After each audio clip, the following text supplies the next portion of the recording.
Stambulas konvencijas tēma atkal uzkarst Latvijas izstāšanās atbalstīta pirmajā lasījumā. Vai tiešām Latvija pirmajā vietā iestājas par abortu aizliegšanu Latvijā? –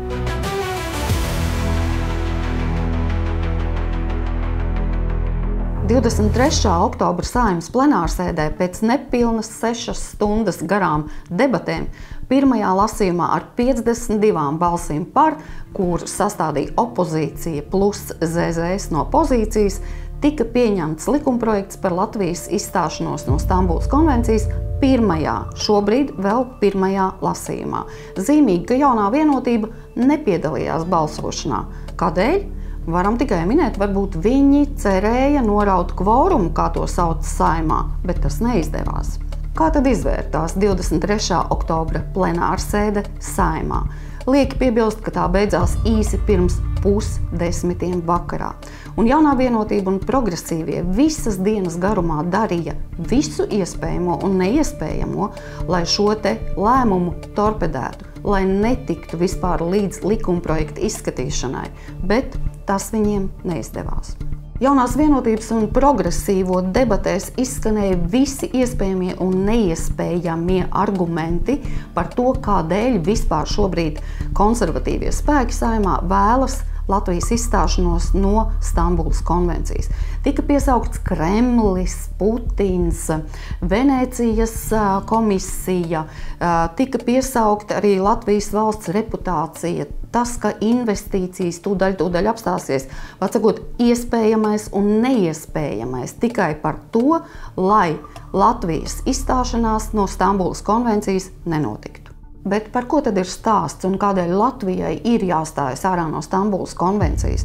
Tādēļ, ka aiz šī ļoti cēlā mērķa aizsargāt sievietes pret vardarbību patiesībā ir paslēpts pavisam cits mērķis, par kuru, runājot no tribīnes, ne progresīvie, ne jaunā vienotība nemin ne pušplēsta vārda. Un kāds tad ir šis mērķis? Mērķis pavisam vienkāršs – ieviest, tā teikt, jēdzienu par plūstošajiem dzimumiem, par nekatro vai trešo dzimumu, kurš īsti nav ne vīrietis, ne sieviete, bet patiesībā pakļaujas šai te konvencijai. Un daži piemēri. Piemēram, Vācijas konstitucionālā tiesa ir lēmusi, ka Vācijā ir 3 iespējamie dzimumi, tātad vīrietis, sieviete un interseks, nekatrā dzimta. Piemēram, Parīzes pašvaldība ir lēmusi, ka reģistrējot bērna dzimšanu, dzimšanas apliecībā nav vairs ailīšu māte, sieviete, tātad vārds, uzvārds, tēvs. Tur ir vecāks numur 1 un vecāks numur 2. Kādēļ? Tādēļ, ka Parīzē ir atļautas viendzimumu laulības un šie viendzimumu pāri var adoptēt bērnus. Tādēļ arī šāds te ieraksts. Kādēļ jaunai vienotībai un progresīvajiem ir tik ļoti svarīgi, lai šī Stambulas konvencija paliktu?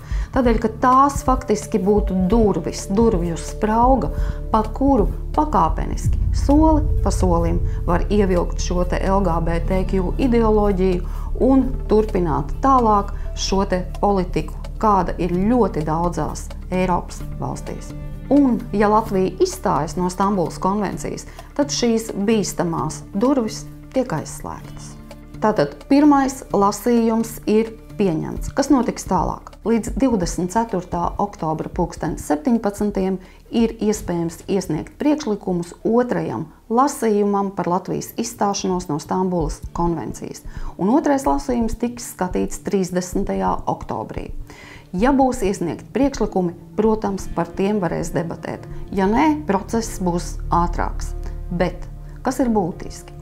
Pieņemot šo likumu otrajā lasījumā, valsts prezidentam saskaņā ar Latvijas satversmi paliek iespēja atgriezt šo likumu atpakaļ Saeimai otrreizējai caurlūkošanai.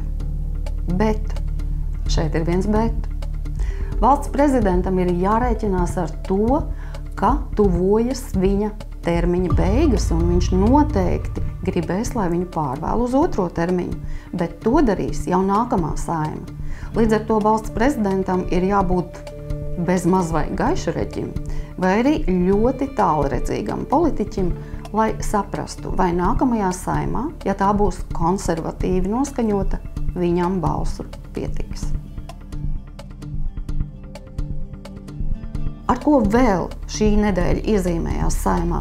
Ar to, ka Latvija pirmajā vietā un Nacionālās apvienības deputāti iesniedz grozījumus seksuālās un reproduktīvās veselības likumā, kas noteiktu, ka pirms abortu veikšanas sievietei ir jāsaņem speciālista konsultācija, un to var saņemt arī eventuālā bērna tēvs. Tika sacelta milzīga ažiotāža un jezga no, tā teikt, kreisi liberālajiem par to, ka Latvijā tūlīt aizliegs abortus.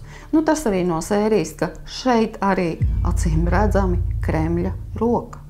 Atbildīgā komisija, protams, neatbalstīja grozījumus likumā, un par tiem balsoja tikai paši iesniedzēji, Latvija pirmajā vietā un Nacionālā apvienība.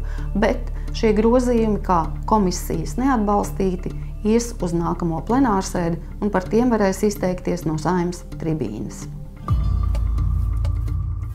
Un kas vēl satricināja Latvijas politisko, tā teikt, dīķi šajā nedēļā?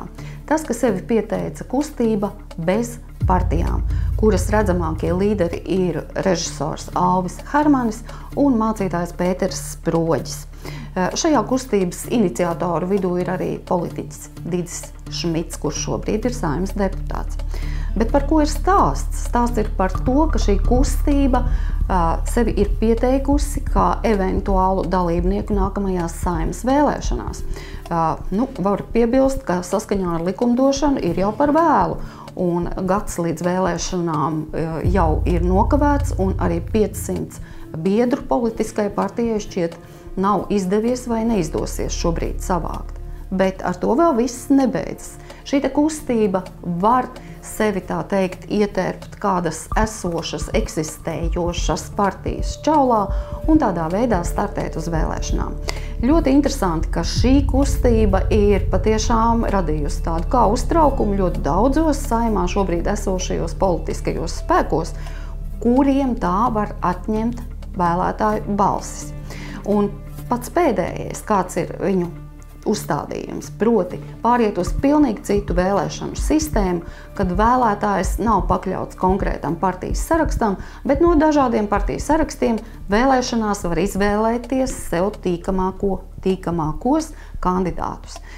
Skaidrs, ka uz 14. Saeimas vēlēšanām šāda sistēma nebūs, bet vēlreiz uzsveru. Labā ziņa ir tā, ka politiskajā dīķī ir sākušies ļoti satraukti manevri, un redzēsim, kā tas viss attīstīsies tālāk.